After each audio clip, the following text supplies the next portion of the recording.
Yes. what?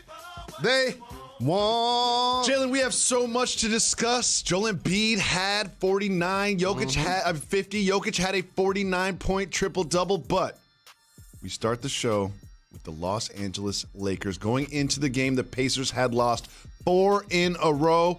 And here come the Lakers. Lakers going to win this one. Nope. Karis LeVert had 22 in the fourth quarter.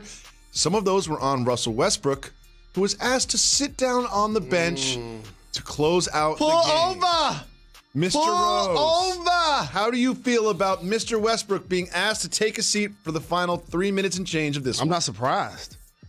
I'm not surprised at all. I'm not mad at those Pacer uniforms, but they ain't got nothing on the pinstripe ones we wore. With that being said, who didn't see this coming?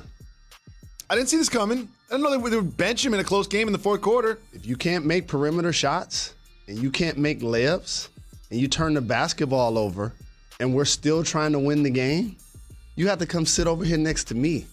That's just how sports work. Also, according to our colleague Dave McMenamin, he got some information saying that there was a scouting report on LeVert saying that he goes right to take away his right hand, and he was going right past Russell Westbrook to his right, which is really what led to him being taken out of the game. Well, now, I can look deeper into that box score. Shout out to our guy, Dave. Every time somebody scores in an NBA game, they score past somebody. So I ain't even about to even, as somebody that's not known for his defense, everybody who didn't play, trust me, they scored how many points yesterday? At least 90 or 100. They were on somebody besides Russ. That is because of how he's struggling offensively. Yes, you put him on the bench when Karis LeVert is scoring on him. But Karis LeVert is a 20-point scorer. He scores 20 points every night. 22 in the fourth quarter. Okay? And so, yes, it's disappointing the effort that Russ showed on that end of the floor. But if he was able to make plays offensively,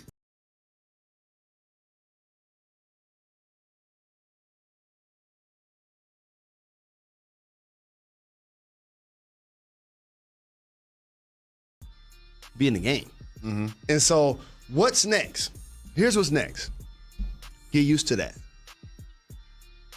That's how the game works. Like, so many people look at sports and think everybody gets the LeBron, KD, Steph Curry journey, where they get to play 35, 40 minutes, be all NBA, and NBA in the MVP conversation. Like, there's a reason why these guys are all-time greats. And then it's everybody else. People have to adjust their roles. And one of the things I see now in Russ, he's played with all of the top players in the game. When he was young, he played with KD and Harden, played with Harden again in Houston. He's played with Paul George. He's played with Sabonis. Played with Bradley Beal. Now he's playing with LeBron James. The difference in this situation versus all of those other situations is his role is continuing to diminish. And when you go from being the guy in OKC, where they probably gonna give you a statue, may still should, till now playing a role with the Lakers, you ain't got no room for error. When I was playing with Bird in '98, y'all was watching The Last Dance and everybody was loving MJ, Larry pulled me to the side. He was like, if he's scoring you twice, I'm taking you out. I'm like, it's Michael Jordan. He gonna score on me. Hold him scoreless. I'm like, yeah. I'm like, he knows he's gonna score on me. You know what I'm saying? And so I feel like for Russ, when he's struggling, they're gonna bench him. They're not gonna look at him as, oh, that's Russell Westbrook. He's back home now. And another thing about Russ and Melo, I'm gonna put Melo in this because he returned yesterday. He really struggled mightily defensively in that game too. Yes. They're not going to get the post-play for the Lakers happiness that many people get. A lot of people are going to remember their Hall of Fame careers, but Lakers fans ain't going to necessarily be happy that they were wearing those uniforms. You know why? Because they're not going to win a championship in it. And that's what they're looking for every time they see the purple and gold. Just worth mentioning, Joel Embiid and LeBron James, every time they're on the court, they get 30 points. LeBron James, he's averaging 29 points something. Like, LeBron James scored 30 in this one too. He is having an MVP caliber season. However, his team is below 500 and lost 4 or 5.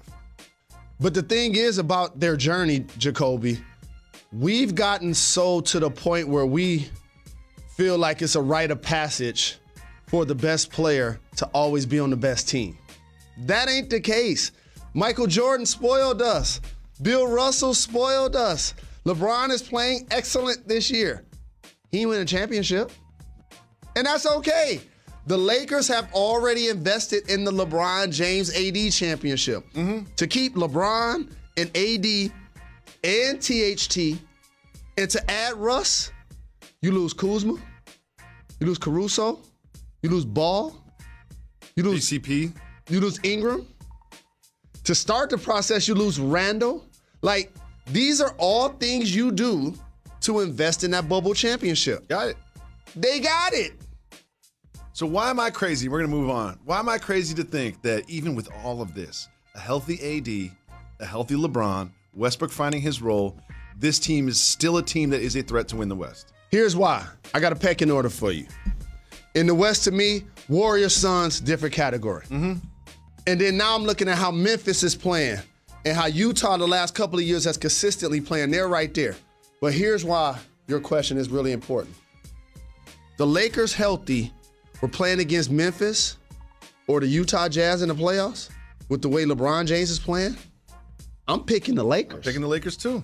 And I think it's also, before we move on, worth mentioning the Mavs. That's why. They've been playing well lately as well. But that's why. Yeah, and then you get into 7-game series with a healthy AD and LeBron, and Westbrook can figure out his role. I saw this thing that said there's 46% chance they make the playoffs. I'm like, make the playoffs?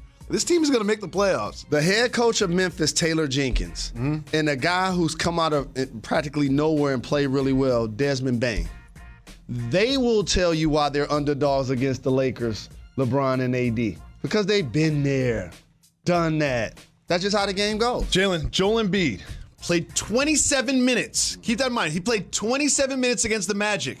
Scored 50 points. Only Klay Thompson has scored 50 quicker than him, and he did it in 26 and change, and he hit 14 threes. Joel Embiid did it differently, did it efficiently, scored 50 in 27 minutes last night. That's incredible for a big guy. Look at him going coast to coast, behind the back, and running. But here's what I want to say about how the game has changed. And I want to give him a shout for playing with pace. Sometimes he massaged the ball too much and go too slow into his moves. That's how you get 50 in 27 minutes. You notice these moves? He going quick. Yep. Catch and move. This is something he learned to do without Ben Simmons. See, he wasn't doing this before. Not consistently. You know why? That takes stamina. And he in shape now. You know why he has stamina and he's in shape? Because he's healthy. Usually Joel Embiid has to miss practice. He has to miss games. And so now when he's playing, sometimes he looks fatigued. Now both of those things are working in his favor, and he's been extremely dominant. But I got to also say how the game has changed.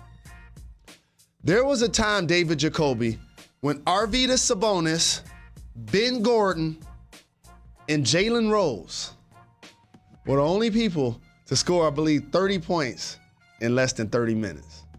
Really? Shout out to Arvydas Sabonis, one of my favorite players of all time. Now this man is scoring 50 points in 27 minutes. Wild. That is incredible. Well, at least this question is, you look at, we talked about the tiers in the West. You talk about the tiers in the East as well. We can get into that. But you don't really talk about the Sixers as contenders in the Eastern Conference. A lot of that has to do with the fact that Ben Simmons is not playing. He's an all-star player. They haven't got anything back for him. Yep. We keep hearing about rumbles about little packages. The latest is the Kings put together a package. I'm not going to be able to do it. You don't even want to hear about it. Yeah. Halliburton's involved. So would you say the Kings? Field, you say Barnes. Kings. Yeah, you say Kings. And for Ben, they didn't just want Ben Simmons for that. They wanted Ben Simmons and Tobias Harris. You mean King James? No. Sacramento Kings? Sacramento Kings. I'm not going to be able to do it. Voicemail. Yeah, it's all going voicemail. Yeah, it's all going to voicemail. So my question for you and is, you know I love Halliburton. with the season that Embiid is having, And is De'Aaron it Fox. somewhat of a waste to have Embiid have this season and still not truly be in contention in your own conference? It's not a waste. Let me tell you why. Just like I said with LeBron, the beautiful thing about sports is the best player don't win it all every year. Joel Embiid ain't winning it this year.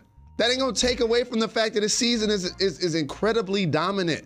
And I'm happy for him because he now can perform consistently. We knew he had this game.